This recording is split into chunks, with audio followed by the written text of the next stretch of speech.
from J. Craig Outdoors, JK Outdoors. We're going into our 40 right now.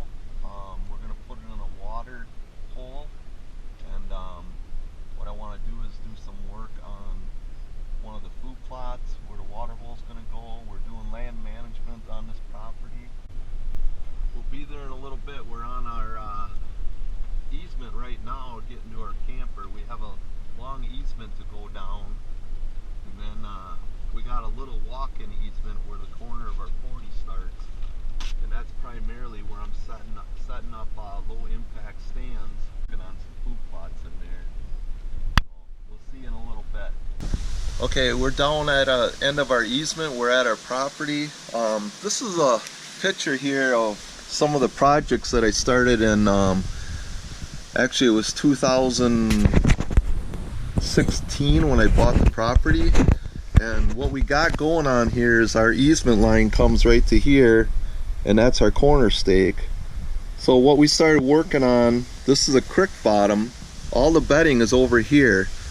I'm trying to get like 3 different doe families to live up in these areas, but separated. We got this plot going here. It's about a 1/4 acre plot. We got another plot over here, about a 1/4 acre plot. What I want to do is there's like 2 acres in between these two. I want to get these attached someday, and I'll be working on that in the future. What I want to do though today is we're going to go in along the creek here, along a walking trail, and we're going to put a water container in there because we got such fresh water off the creek. I want to bury this container that we made yesterday and see if we can get more drinking water in there for the food plot. This section right here between these 2 food plots are about 5 acres, and basically what I want to hunt is this area, and that's it. And it's really thick with thick aspen in here, and I got some main trail going on that we cleared this main trail going this way too.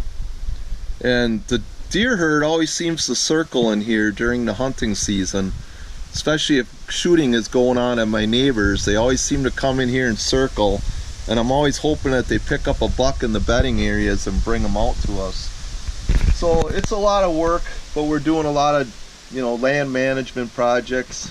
And we're going to take you in there and I'll show you some of the stand location and why over here I put in a new tree stand, the reason why we did that, and we're going to put that watering hole in today. So stay tuned, okay? This is the corner of our 40 right here. We just walked in on our 4-wheeler path. We don't like to drive in here at all to keep the deer comfortable and things. I'm using this path going up the line that we had. It resurveyed this last winter, so I knew exactly where the property boundaries were, so I could use low impact stands up here and keep my food plots in like I discussed the other time. I want to keep them down there where the deer feel comfortable to the bedding area, and I'm backing away from the food plots because I feel that we're spooking the deer before they even get to the food source. I want them to get on that food source, eat what they want, and then work their way out of the trails.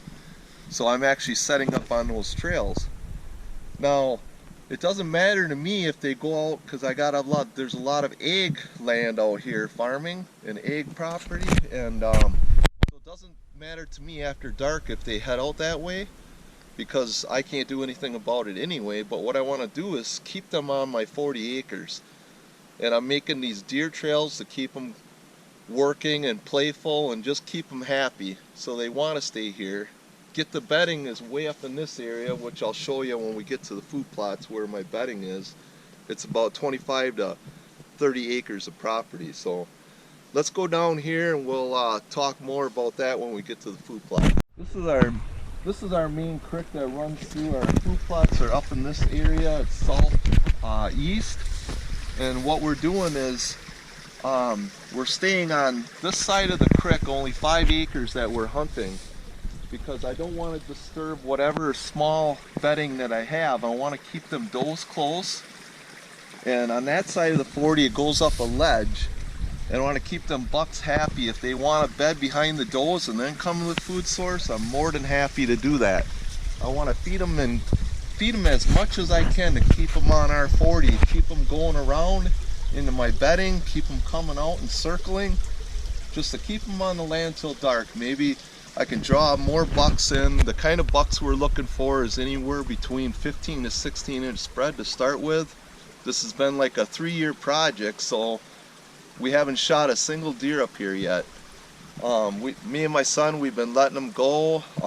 He's been doing a lot of work with me up here for the 3 years. During the winter, a lot of cutting. It used to be just solid, thick. It was just, except for the creek, it used to be just thick as heck up here. And we got to make some openings so the deer feel happy and secure out there on a windy day. It's actually quite windy today, a nice cool August 21st day. We got about a month away to a bow hunt, so I'm literally looking forward to it this year. I think a lot of hard work the last 3 years will probably, hopefully, pay off with something decent.